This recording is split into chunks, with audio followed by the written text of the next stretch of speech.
बिस्मिल्लाहिर्रहमानिर्रहीम। साथियों, आज हमारा टॉपिक है चाइल्ड लेबर को कंट्रोल करने के तरीके। वैसे तो हमने चाइल्ड लेबर को कंट्रोल करने के जो 3 तरीके हमने अखज़ किए हैं, उन्हीं 3 तरीक़ों का अलग-अलग वीडियोज़ हमने यूट्यूब पे डाल दी हुई है। लेकिन हम टाइम की बचत करने के लिए हमने दोबारा क्या किया कि इन तीनों तरीकों को, चाइल्ड लेबर को कंट्रोल करने के तीनों तरीकों को हम अब एक वीडियो में, एक लेक्चर में दे रहे हैं। तो हमारे नज़दीक चाइल्ड लेबर को कंट्रोल करने के 3 तरीके हैं। पहला तरीका है कि वालिदैन का मुआशी स्टेटस बेहतर किया जाए। दूसरा तरीका ये है कि वालिदैन को तालीम दिलवाने का शौर दिया जाए। और नंबर 3 है कि बच्चों को तालीम हासिल करने का शौक़ पैदा किया जाए। बच्चों में तालीम हासिल करने का शौक़ पैदा किया जाए। तो ये 3 तरीके थे। अब हम बात करते हैं कि मुआशी हालत को बेहतर करना। वालिदैन की मुआशी हालत को बेहतर कैसे किया जाए। तो साथियों, हम ये जानते हैं कि वालिदैन खुशी से तो लेबर नहीं करवाते ना, बच्चों से मजबूरी से करवाते हैं। वही लोग या वही वालिदैन अपने बच्चों से मजदूरियां करवाते हैं जिनके पास मुआशी वसाइल कम होते हैं, यानी मजदूर तबका मेजॉरिटी में। तो अगर मजदूर तबका या ऐसे लोग जिनके मुआशी स्टेटस, मुआशी वसाइल कम हैं, अगर उनके मुआशी वसाइल को बढ़ा दिया जाए तो बहुत सारे चांसेस ऐसे हैं कि वो अपने बच्चों को चाइल्ड लेबर से बचा सकेंगे।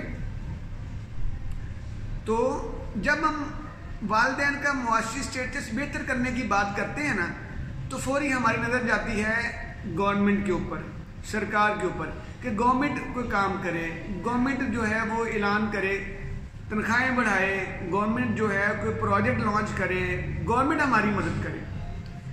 तो साथियों, ऐसा कुछ नहीं करने वाले हम लोग।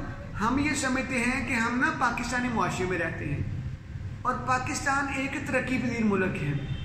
पाकिस्तानी गवर्नमेंट के पास इतने मसाइल नहीं हैं कि वो ऐसे बहुत सारे मसाइल को बेचारी एड्रेस कर सके। तो मेरा ख्याल है कि हमें इंफरादी लेवल पर या अपने तौर पर इन मसाइल को हल करना चाहिए। तो हम ये समझते ये हैं कि अगर वालिदैन ये चाहते हैं कि अपने मुआशी स्टेटस को बेहतर करें ना, तो ये हमारे तजवीज़ करदा 5-7 पॉइंट्स को पे अमल करेंगे तो ला मुहल्ला और इंशाल्लाह उनका मुआशी स्टेटस किसी न किसी लिहाज से बेहतर हो जाएगा। अगर वालिदैन में से अगर वालिद काम करते हैं ना, तो अगर 8 घंटे काम करते हैं तो प्लीज़ वो 10 से 12 घंटे काम करना शुरू कर दें। अगर 10 से 12 घंटे काम करेंगे तो ऑटोमेटिकली उनकी जो है वो इनकम में इजाफा हो जाएगा।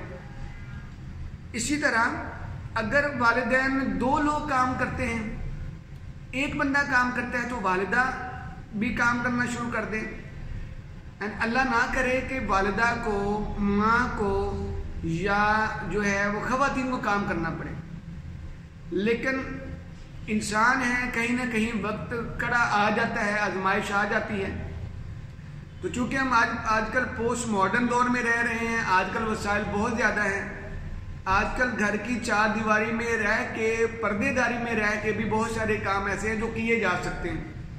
ठीक है, सिर्फ थोड़ी सी अपनी स्किल्स को डेवलप करने की ज़रूरत है। तो अल्लाह ना करे वालिदा को या ख़वातीन को काम करने की ज़रूरत पड़े, लेकिन अगर कोई वक्त आजमाइश वाला आ जाए तो फिर वो जो है वो इस काम के सामने, इस मुश्किल को हल करने के लिए मैदान में उतर आए। तो तीसरा पॉइंट हमारे पास ये है कि अपनी इनकम बढ़ाने के ज़राए तलाश करें। अगर आप एक काम करते हैं ना, हमारे बहुत सारे दोस्त हैं जो ख़ास तौर पे जो सऊदी अरब, इंग्लैंड और अमेरिका में रहते हैं, बहुत सारे लोग ऐसे हैं जो पार्ट टाइम जॉब करते हैं। सुबह टाइम यहाँ पे जॉब हो रही है, सेकंड टाइम किसी और जगह पे जॉब कर रहे हैं। तो उसके लिए ज़रूरी ये है कि भाई आप अगर पाकिस्तान में रह रहे हैं तो आप भी देखिए कि अपने इनकम को बढ़ाने के ज़राए और तलाश कर लें। मतलब अगर एक जगह पे 8 घंटे काम कर रहे हैं तो किसी और जगह पे 4 घंटे, 2 घंटे, 4 घंटे काम कर लें।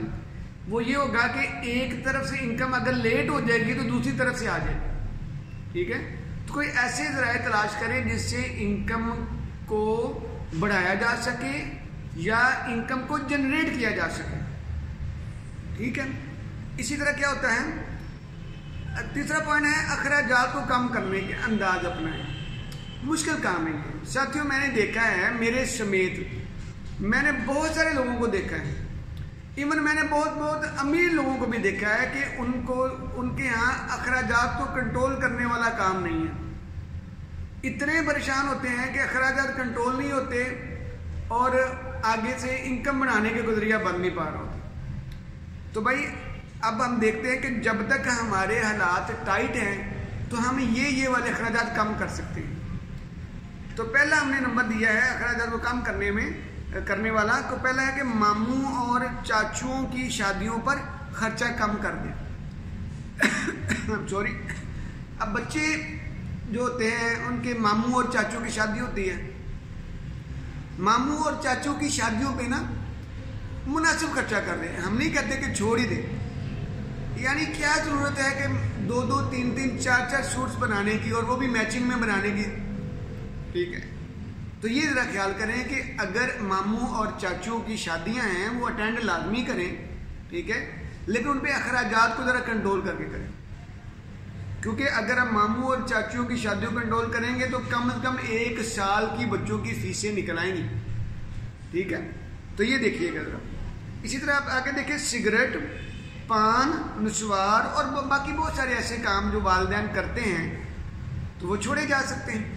इसके दोहरे फायदे हैं। अगर आप सिगरेट नहीं पियोगे तो आपकी सेहत बची रहेगी, पहली बात। दूसरी बात है कि एक सिगरेट पे कम से कम भी हम खर्चा लगाए ना तो 50 रुपये एक दिन में खर्च होते हैं।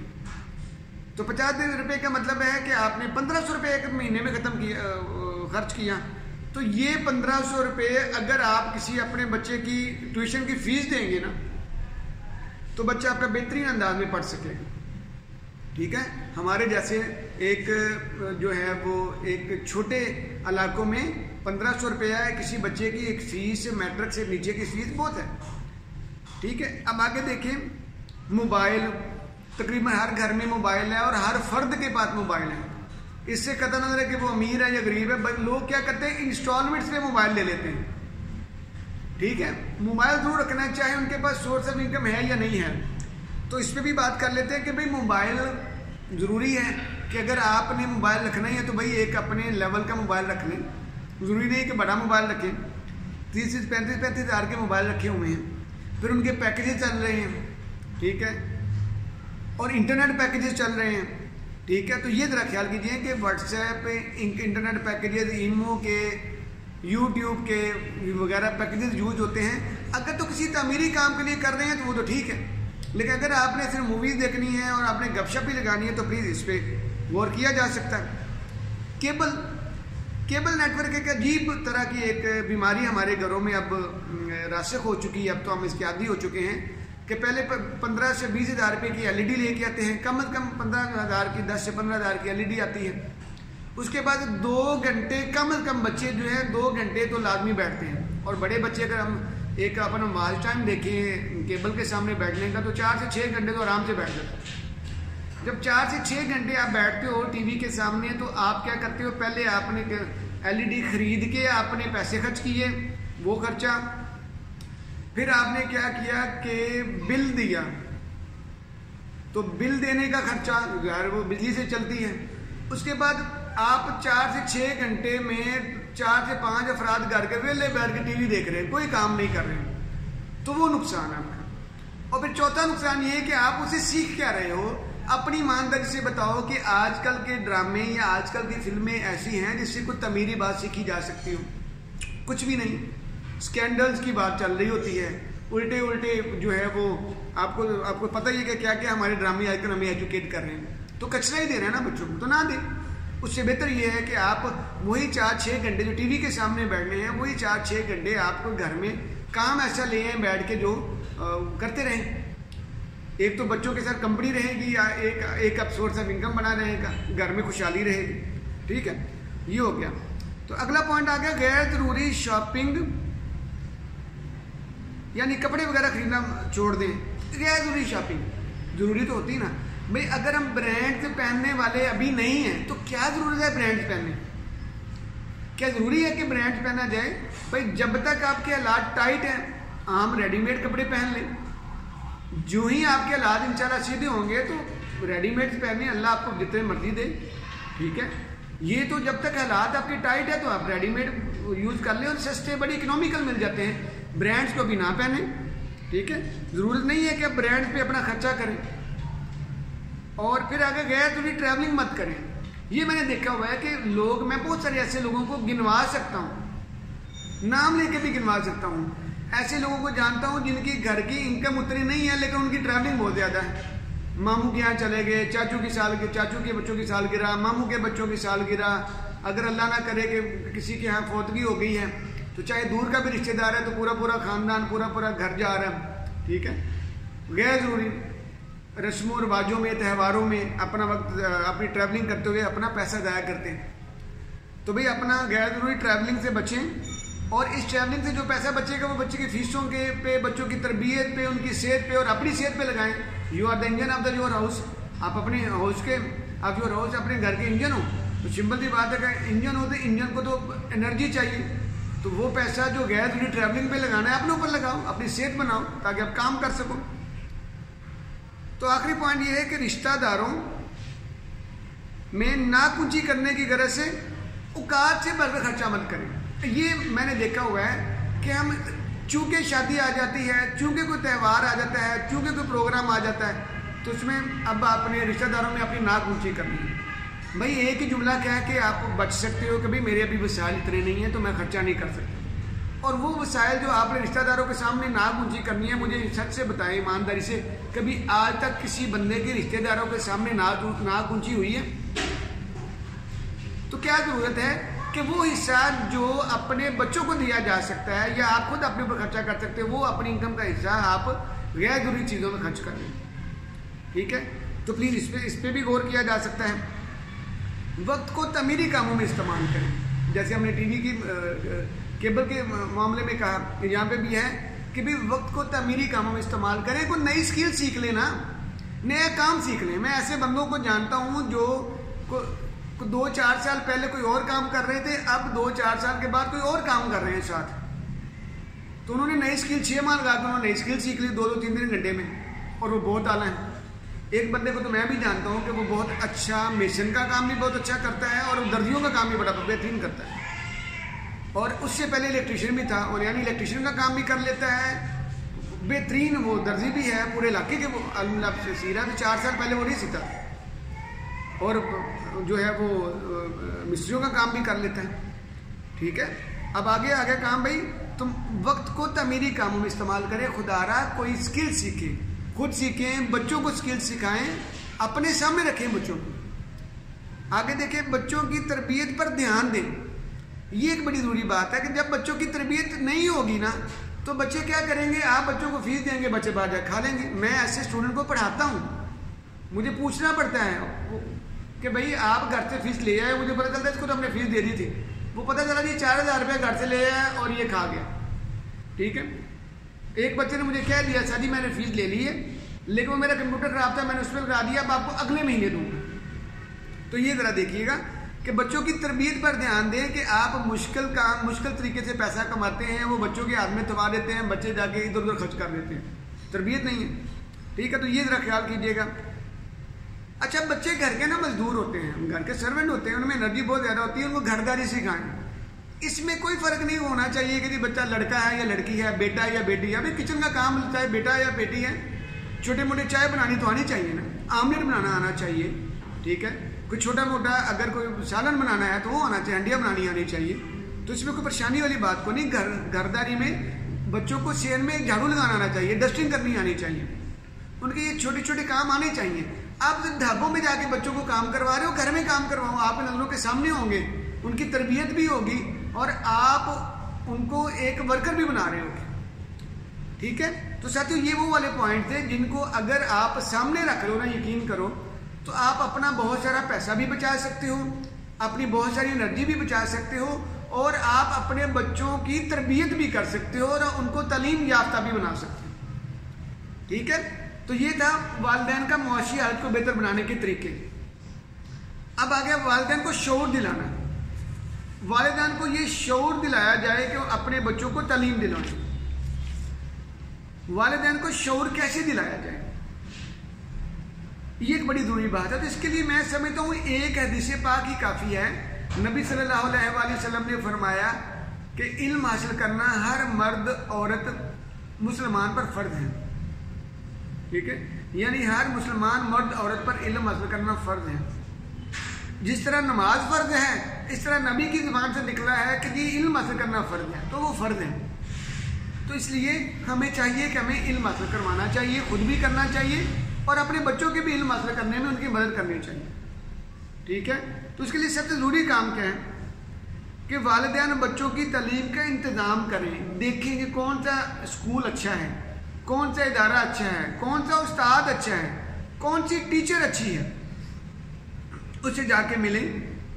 ठीक है, उनसे अपने मामला डिस्कस करें, उनको बताएं, अपनी मजबूरी बताएं, अपना एजेंडा बताएं, अपने ख्वाब बताएं कि जी मैं अनपढ़ बंदा हूँ, लेकिन सर, लेकिन मैडम, मैं ना काम बच्चे को पढ़ाना चाहता हूँ, ये मेरा बच्चा है, आप माइंड ना कीजिएगा प्लीज़, मुझे कुछ नहीं समझ आता, मुझे झटके तरीके से बताएं कि इसको मैं क्या करूँ। ठीक है, यानी वालिदैन बच्चों की तालीम का मुनासिब इंतज़ाम करें। ये ना देखें कि हमारे पास फीसें हैं या नहीं है। यकीन जानो, अगर वालिदैन खुद जिम्मेदारी ले लेना बच्चे की तालीम की, तो टीचर के पास चले जाएं तो मेजॉरिटी में स्कूलों के वाले लोग इतने भी जो है वो बेहिस नहीं है कि वो आपकी बात ना सुने। अगर आपके पास पैसा नहीं होगा ना फीस देने के लिए, तो मुमकिन है कि आपके बच्चे की कारकर्दगी ऐसी हो कि वो उनके स्कूल का नाम रोशन कर दे।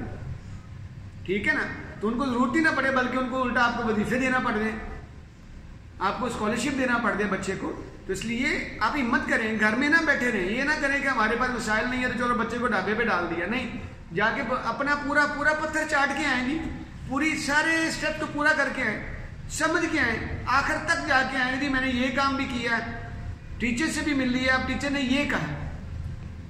ठीक है, तो अगली बात आ गई, वालिदैन बच्चों की तालीम का इंतज़ाम करें, मुनासिब इंतज़ाम करें। अच्छा, वालिदैन और असातिज़ा के दरमियान बाकायदा राब्ता होना चाहिए, ये अगली बात है।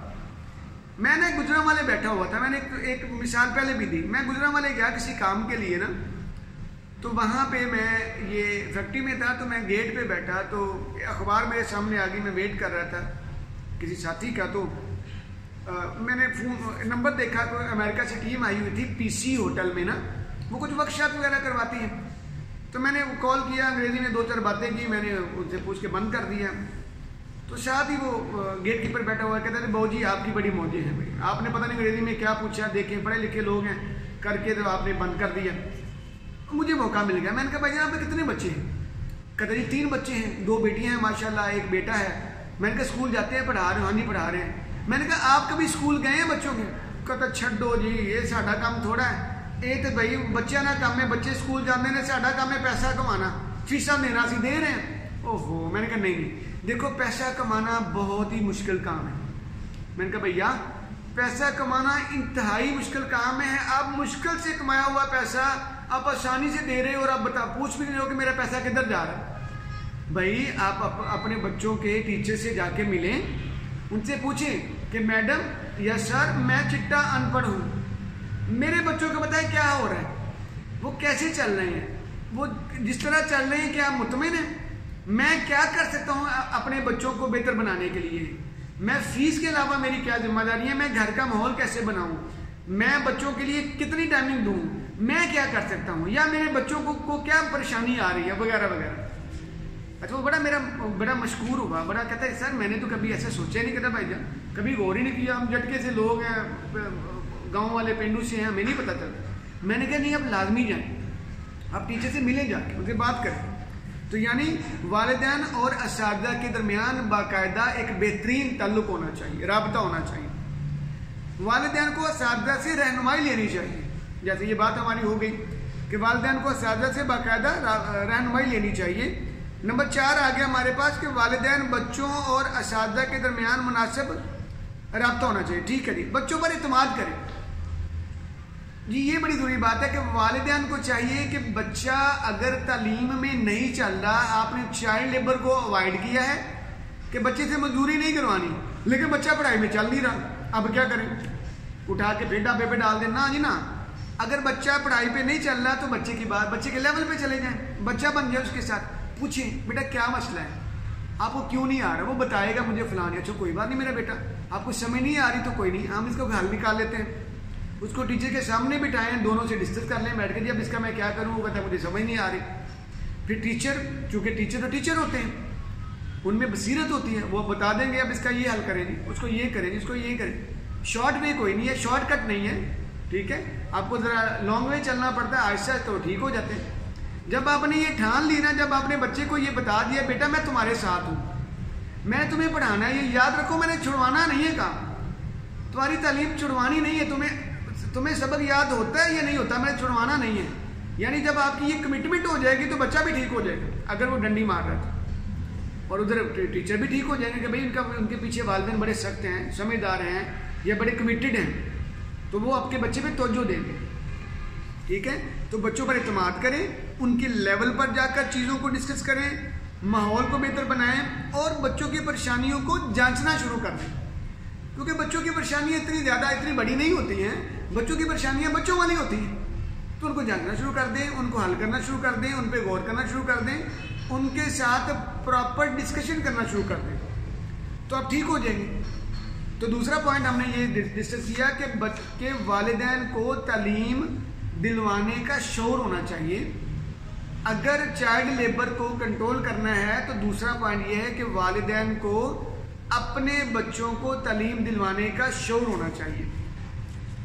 तो तीसरा पॉइंट अब आ गया कि बच्चों के अंदर इल्म का शौर पैदा किया जाए। अगर हम चाइल्ड लेबर पर कंट्रोल करना चाहते हैं तो खुद बच्चों के अंदर इल्म हासिल करने का शौक होना चाहिए। अब भैया हम इल्म हासिल करने का शौक पैदा कैसे करें? ठीक है, एक काम हमने करना है ना, तो कैसे पैदा करें? तो सिंपल सी बात है, बच्चों के अंदर इल्म हासिल करने का शौक बड़े आसानी से पैदा किया जा सकता है। ये असातिज़ा का काम है, असातिज़ा अपने बच्चों के आइडियल बन जाएं। देखिए ना, आजकल बेन 10, आजकल सुपरमैन, आजकल मोटू और पतलू के जो कार्टून चल रहे हैं, शिवा के कार्टून चल रहे हैं इंडिया में, ये जो जितने भी कार्टून वगैरह चल रहे हैं या मूवीज़ के हीरोज़ हैं, वो बच्चों के आइडियल हैं ना। हमारे बच्चे उनकी जैसी हरकतें करते हैं ना, हमारे बच्चे उनके जैसा बनना चाहते हैं ना। तो क्यों बनना चाहते? क्योंकि बच्चे उनको आइडियलाइज करते हैं, उनके साथ वक्त गुजारते हैं, 2-2, 4-4 घंटे बैठ के कार्टून मूवीज देखते हैं। तो भाई जब तक टीचर्स अपने स्टूडेंट्स के आइडियल नहीं बनेंगे, बच्चों में शौक पैदा नहीं होगा। तो बच्चों को, टीचर्स को चाहिए कि अपने स्टूडेंट्स के आइडियल बने। और आइडियल बनने के लिए जरूरी क्या है कि टीचर किताब दोस्त हो, टीचर इल्म दोस्त हो। अगर टीचर खुद इल्म दोस्त हो गया ना, तो यकीन करें बच्चा ऑटोमेटिकली इल्म दोस्त हो जाएगा। अगर टीचर खुद इल्म दोस्त होगा ना, तो बच्चा बगैर किसी सर्जनश के इल्म की तरफ आ जाएगा, तालीम की तरफ आ जाएगा। असातिज़ा को अपडेट किया जाए, असातिज़ा की जो पढ़ाने की स्किल्स हैं उनको अपडेट किया जाए। भाई आज हम पोस्ट मॉडर्न दौर में रह रहे हैं, तो पोस्ट मॉडर्न दौर के तकाज़ों को समझना चाहिए। अगर हमारे बच्चे रट्टा नहीं लगा पा रहे, हमारे बच्चे पढ़ते पढ़ते बोर हो जाते हैं, हमारे बच्चे पढ़ते पढ़ते इंटरेस्ट लूज कर जाते हैं, इसका मतलब है कि हमारी स्किल्स में या हमारे तरीक़ा तदरीस में, टीचिंग स्टाइल में मसला है, उस मेथडोलॉजी को बदलें। ठीक है, तो हमें अपने पढ़ाने के मेथड को अपडेट करना होगा। असातिज़ा को रवायती अंदाज़े तदरीस छोड़ना पड़ेगा ना। अगर आप चाहते हैं कि आपके बच्चे मोटिवेटेड रहें, तो फिर प्लीज़ गैर रवायती तरीका अपनाएं। गैर रवायती तरीका ये है कि आप एक्टिविटीज़ करें, एक्सपेरिमेंट्स करें। ठीक है, आप बच्चों के साथ मुख्तलिफ छोटे छोटे प्रोग्राम्स करें, उनके जरिए आप तालीम दें। ठीक है, तो ये बात हो गई। अब आगे असातिज़ा अपने स्टूडेंट्स को मोटिवेट करें। ये मोटिवेट करना, असल में मोटिवेशन एक तरह का पेट्रोल होता है। तो मुझे ये लगता है कि मोटिवेशन शायद ये भी कि ईमान की तरह ही है। जैसे अहादीस में मिलता है ना, अहादीस मुबारका में मिलता है कि ईमान जो होता है वो उसकी जो शिद्दत है या उसकी जो हलावत है वो कम या ज़्यादा होती रहती है, ईमान घटता और बढ़ता रहता है। तो यही मेरा ख्याल है मोटिवेशन का भी है। मोटिवेशन भी कभी लो हो जाती है, कभी बढ़ जाती है, कभी कम हो जाती है, कभी ज़्यादा हो जाती है।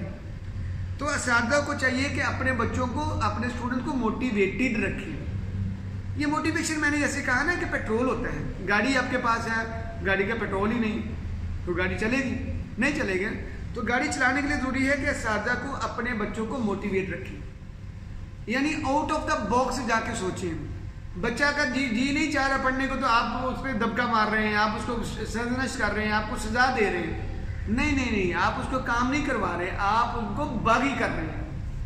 अगर एक बच्चा किसी काम को आपके स्टाइल को पूरा नहीं कर समझ पा रहा, इसका मतलब है वो बोरियत या इंटरेस्ट शो करके ये बता रहा है कि जी आपका तरीका गलत है, बराए मेहरबानी आप अपना तरीका बदलें। वो ये नहीं कह सकता, लेकिन वो अपने अमल से ये बता रहा है कि आप बोर करते हैं, आपको पढ़ाने का तरीका नहीं आता है, इसलिए आप अपना तरीका बदलें। तो बदल लें भैया, बच्चों को मोटिवेट रखें।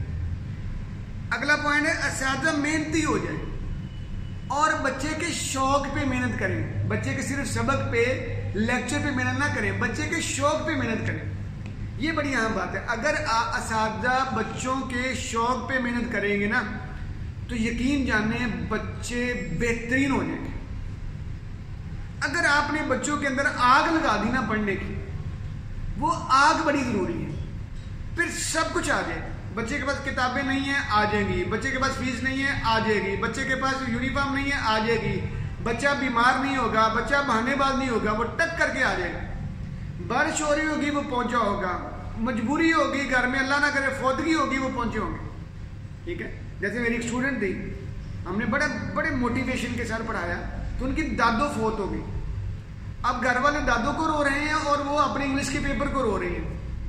तो मुझे जब रिजल्ट आया तो बच्चों ने बताया, तो कहा जी हमने बाबा से कहा कि सर ने बड़ी मेहनत से पढ़ाया है, तो मैंने पेपर देने लाजमी जाना था। तो बाबा ने भी कहा कि जवान बच्ची हैं, अब साल आया होगा, उनका अम्मा जो है वो तो बेचारी अब खा के गई हैं, ठीक है, बुढ़ी होकर गई हैं, सारी जिंदगी दे गई हैं। कहती बाबा ने हमें हमारी फुफ्फो का अबाया पहनवाया और निकाल दिया, चले नहीं आप पेपर दे के आए। दैट इज कमिटमेंट, है ना, दोनों तरफ से, और बच्चों की तरफ से भी और वालिदैन की तरफ से। ठीक है, तो भाई ये देखिएगा प्लीज। और उस बच्ची का टॉप था फिर इलाके भर में। तो आगे देखिएगा, असातिज़ा को मेहनती होना चाहिए। भाई मेहनत करनी है शौक पे, बच्चों के शौक पे मेहनत करें। फिर देखें ये किधर जाते हैं रिजल्ट। असातिज़ा को चाहिए कि बच्चों की हौसला अफजाई करें। ये एक बड़ी अहम बात है। बच्चों की हौसला अफजाई करेंगे तो बच्चे नया काम और ज्यादा काम करेंगे। हौसला अफजाई हर इंसान, बल्कि मैं कहता हूँ हर जानदार का हक है। हर जानदार को जरूरत है हौसला अफजाई की। तो अगर आप बच्चों की प्रॉपर तौर पर एनकरेजमेंट करते जाएंगे तो यकीन जानिए मुझसे होंगे। अगर आप ये चाहते हैं कि लोग आपको आपकी जिंदगी में ही देवता समझना शुरू हो जाएं, लोग आपको पीरों मुरीदों के पीरों फकीरों की तरह पूजना शुरू कर दें, तो आप बच्चों के ऊपर काम करना शुरू कर दें, स्टूडेंट्स के ऊपर काम करना शुरू कर दें। फिर देखिएगा, ठीक है, तो बच्चों की हौसला अफजाई करेंगे। अगला काम आ गया, बच्चों के अंदर छुपी हुई सलाहियतों को दरियाफ्त करें। भाई कुछ बच्चे मैथ्स में अच्छे होते हैं, कुछ बच्चे अंग्रेजी में अच्छे हैं, कुछ बच्चे जो हैं वो पाक स्टडी में अच्छे हैं, हिस्ट्री में अच्छे हैं, कुछ साइंसेज में अच्छे हैं। तो भाई सबको एक ही लाठी से ना आके जिस एरिया में बच्चा अच्छा है उसको उस एरिया में एनकरेज करें, उसको उस हवाले से ट्रीट करें। तो फिर देखिएगा क्या मामला होते हैं। तो सबसे जरूरी बात यह है कि बच्चों के अंदर छिपी हुई सलाहियतों को उजागर करें। ठीक है, तो ये आज का लेक्चर था जी। जज़ाकल्लाह, अस्सलाम वालेकुम।